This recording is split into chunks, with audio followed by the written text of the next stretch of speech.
Добрый вечер опять.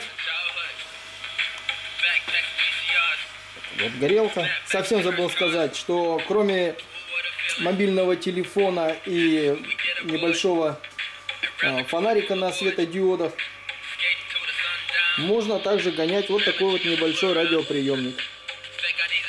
Вот. Батарейки вытащены, поставлены два деревянных блока и просто вот проводки от старого USB кабеля подсоединены плюс к плюсу, минус к минусу. То есть в случае какой-то аварии можно, как партизан, заряжать мобильный телефон, заряжать фонарик и слушать, что же там случилось на фронтах. До свидания.